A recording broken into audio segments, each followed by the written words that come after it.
Hello everybody, it's Bourbon Bill, and tonight, a very special episode.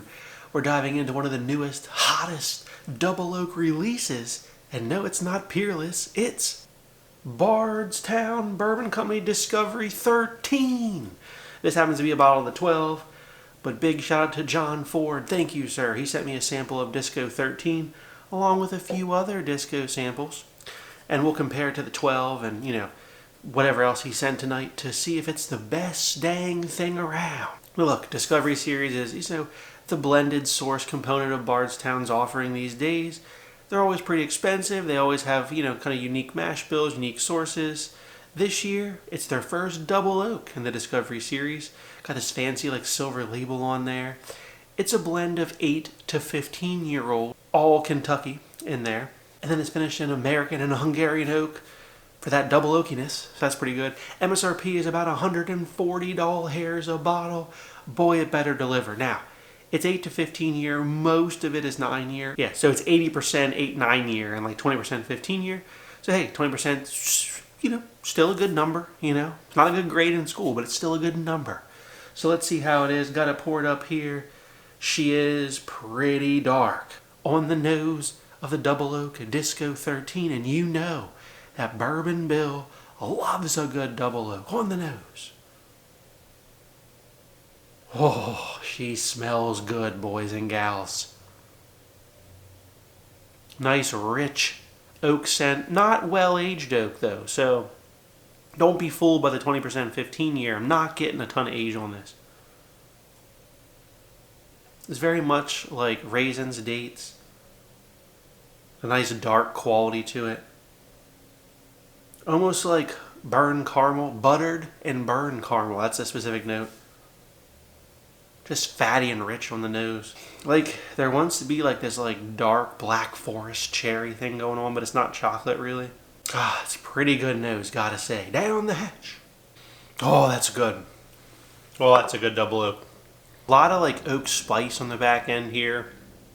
Wood spice. That's where maybe that's Hungarian oak. I haven't really had Hungarian oak to say if that's where it's coming from, but the finish is great. I think that's the star of the show.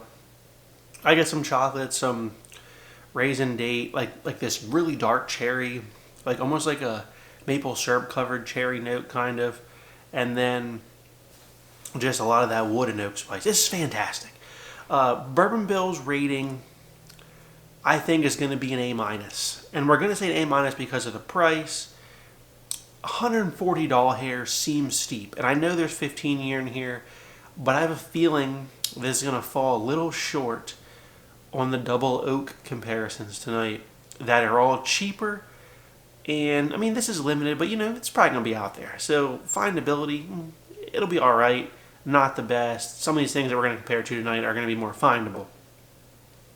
But I really do love it. I wish it was $100 hairs, 90, preferably $90 hairs, I think would be just the sweet spot for it. I think 140 is a touch too much, but it is very good. So if you're a fan of the double oaks, that's what this is. It doesn't taste like traditional Bardstown Disco, so clear your mind of that. All right, well, I think we should compare it to some double oaks before we compare it to the previous discos. So the first double oak up is pretty much the king of findable double oaks.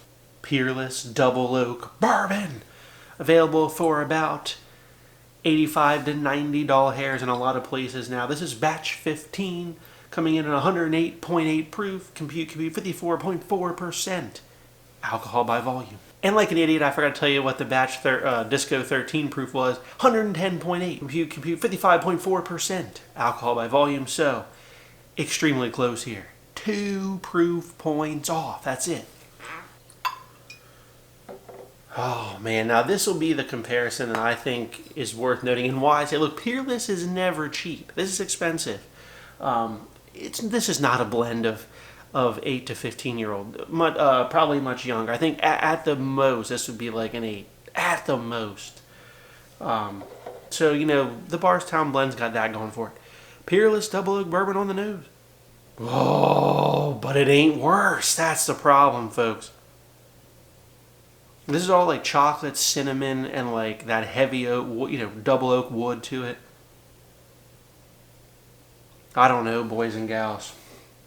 Disco 13. Disco 13's got this. It's way more raisiny, like straight raisin on the nose compared to the Peerless Double Oak. I think it's a better nose. Down the hatch on the Peerless Double Oak. Oh, is that good? Oh, Houston, we have a problem. That's very good. Again, that's all chocolate, cinnamon, just tons of dark oak, wood spice things going on there. Not as spicy as Disco 13. Disco 13? Disco 13's got a shorter finish. If you much prefer like a more raisin profile over like a chocolate cinnamon, you're going to prefer the Disco 13, I think, even though I think the finish is shorter. But my problem, boys and gals, I don't... That's going to be, taste dependent, but this is not a better sip necessarily than the Peerless Double Oak Bourbon, which is really problematic because there's a lot higher age in this Disco blend, and this bottle is significantly cheaper, about $50 hairs cheaper. Now, to really sink the nail into the coffin of the Disco 13, Copper&CaskDoubleOak Bourbon, 8 years. 8-year-old double oak, guys. 111.6, compute, 55.8% alcohol by volume, which is very, very close to the proof point on our Disco 13. I do have a video release of this coming out. I don't want to spoil it because I'm going to put this one out before this because I think you're going to care more about Disco 13 than this bottle, but $53 hairs, folks. 8-year-old MGP. So technically, these both carry the same age statement of 8 years, even though we know the Disco 13 is a little bit older with the older blends. But, all right, here is the 8-year-old Double Oaked MGP Copper and Cask. Oh man, is that good. This actually smells more in line with the Disco. Yeah. You know what the Disco 13 really reminds me of? This is going to sound weird. It really smells like that Jack Daniel's twice barreled rye. Like 2023 LE that they did. It smells like that, except it's not rye. But that's what it smells like. Like coffee, dates, raisins, plums type of deal on the Disco 13. That's the flavor profile it goes to. Copper and Cask is kind of similar. It's got some of that raisin note, but doesn't quite go as extreme as the Disco 13. This has more cherry on it. Copper and Cask down the hatch. Oh, was that good. Oh, was that good. That's very rich. Doesn't quite, it's very punchy with that, like cherry, man, chocolate note. Doesn't quite carry the oakiness, like the wood spice note. Disco 13? Disco 13 is coming off very coffee off of that. Now, honestly, I might prefer this more, which is really a shame.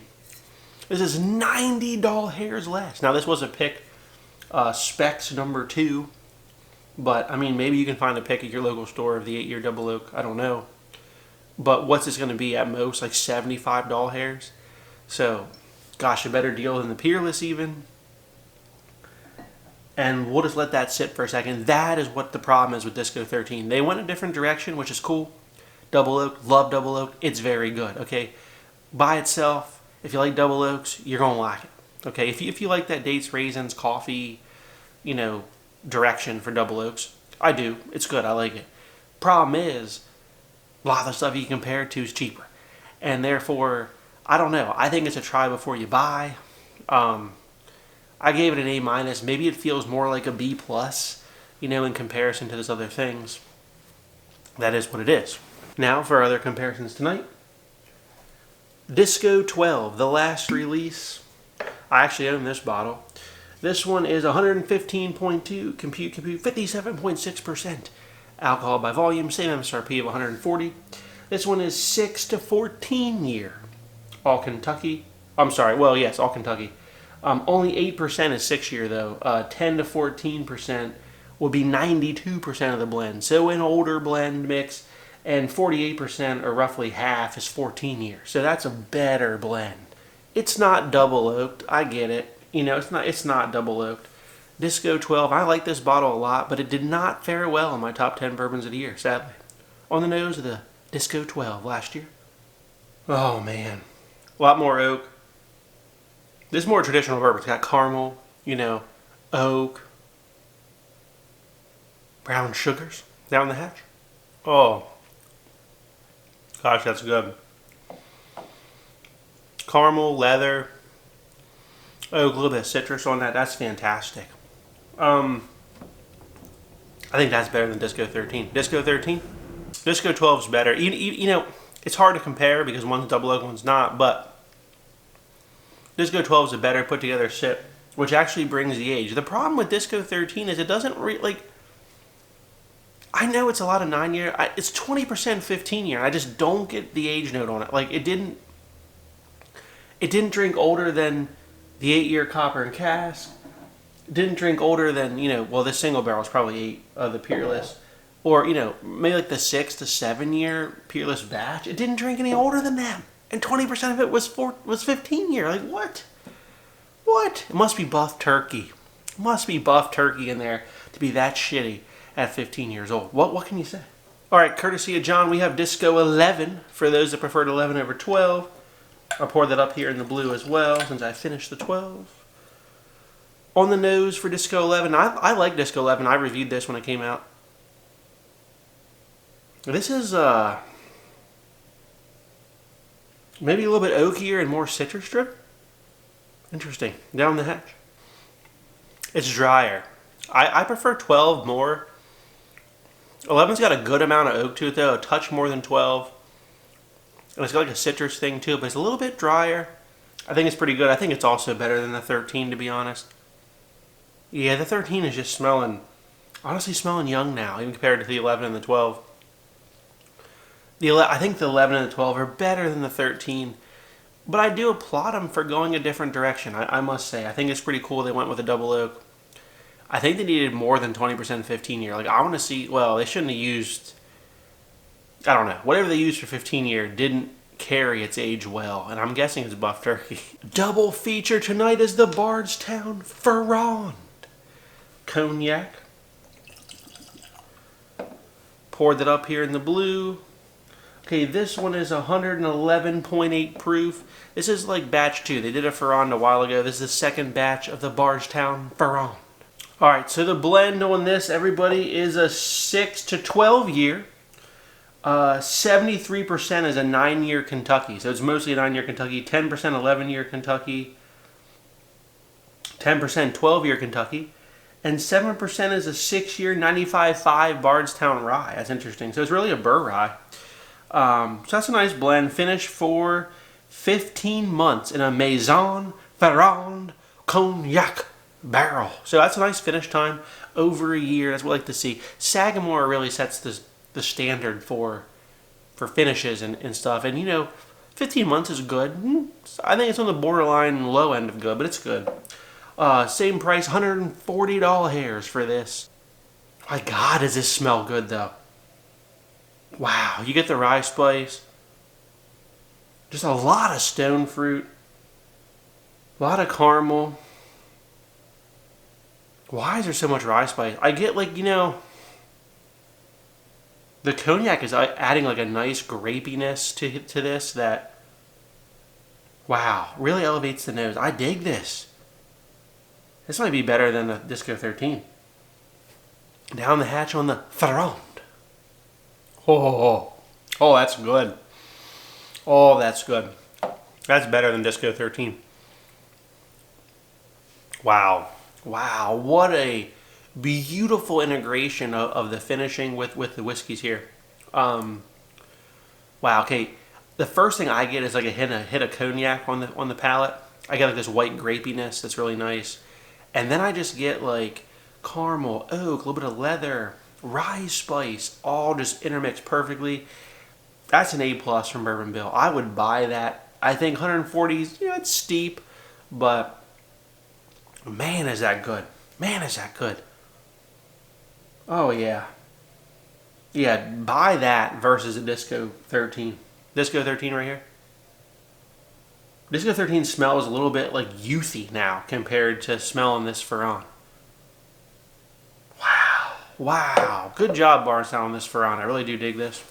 My only comparison tonight to a cognac finished Burt Rye is one of my top 10 bourbons of 2024. It's Bull Run 10-year MGP, finished in cognac casks. Go watch my full review on this. I did one already. I forget how long it was finished. I don't know if it said, but felt like a good while. Gonna pour it up here in the clear. So this is 10-year MGP. These were 100 doll hairs, so 40 doll hairs less a bottle last year. And there were some that were higher proof, some that were a little bit older, 11, 12 year. This is 109.22, compute 54.61%. Pretty close to the Ferrand's 111.8, gotta say. All right, Bull Run cognac finished bourbon on the nose. Oh man, man. The cognac's more pronounced, I think, on the Bull Run. Oh yeah. This has got like a blueberries, blueberry pie, oak and caramel coming through here too with the cognac. Oh, this is close. The Ferrand though's got more oak. The Ferrand nose is better. I'm going to say that. And I love this shit out of this Bull Run cognac. Bull Run 10-year cognac down the hatch. Hold up. Hold up. Damn. Yeah, Bull Run 10-year slaps. So much rich oak and leather here. Like a blueberry and then the cognac. Oh man. This is going to be a really tough fight in the palate. Ferrand 2, they hit different. Ferrand 2 starts out sweeter with the grape, finishes with a nice oak leather. Bull Run hits you with like blueberry, caramel, bam, leather and oak, more blueberry and caramel, and then bam, back to just oak. I think I slightly prefer the Bull Run 10-year, but I don't think you can get these anymore in 2025. So, if you were smart, bought one of these, drank through it, guys, pick up a Ferrand. Pick up a Ferrand! Thank you, John, for this tonight. This is pretty cool. Disco 13, I think, knowing what we know now, it's good. It's good, right? If you got to have the vertical, pick it up. If you don't have to have the vertical, but you like double oaks, you probably already have a Peerless double oak. Maybe you got one of these copper and casks. I think you could skip it. I don't think it's going to bring anything to the table that you aren't already packing. You know what I'm saying? So if you saw tonight, please like, comment, and subscribe. We'll see you next time. Have a good evening, everybody.